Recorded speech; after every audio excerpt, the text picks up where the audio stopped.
A Harahan woman never thought her elementary school letters to England would eventually turn into a lifelong friendship. It spans 7 decades, 13 presidents, 2 monarchs, and the pond. Alyssa Curtis is here with us in the studio, and Alyssa, it sounds like they got a really great surprise. They did. This is the sweetest story ever. So 700 letters sent over the last 70 years have now turned into emails and phone calls. But one thing stayed the same, their love for each other. Now they're celebrating their 70th friendiversary this weekend with an item they didn't even realize was on their bucket list, a ride in the St. Patrick's Day Parade. I went to school one day. There was another student who was writing to a girl in England, and she said, does anybody want a pen pal? I took one of them and I wrote to a girl named Susan Wilson. But I did not get back a letter from Susan Wilson. I got back a letter from Shirley Convey. And I found out that Shirley read the other letter and decided we had more in common. So we swapped letters. That first letter Gloria Bruce sent to England was in 1953. 70 years later, she and Shirley Clements are still best friends, or as Clements says, sisters.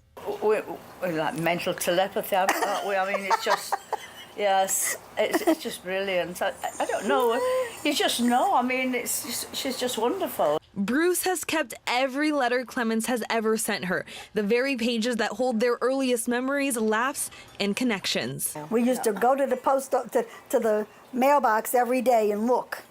Do we have a letter? No, gotta wait. And they were about 10 pages long, these letters. After 3 decades of checking the mailbox, they finally met in person in the 80s, unsure of how they'd get along. We're gonna like each other? It might not work. I know. What if we don't? Yeah. What if we don't like each other? We got on like a house on fire. Their worry quickly dissolved and instead evolved into trips back and forth every few years and travels all around the world with each other's families and friends. Clements has even gotten to enjoy some of New Orleans' traditions. One of her favorites, Mardi Gras.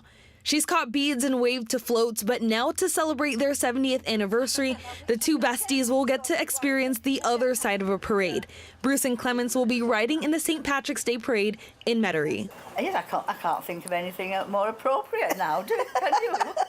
I mean, I've been to Mardi Gras so many times. They'll be throwing cabbages at them now. Celebrating a friendship that started through an envelope.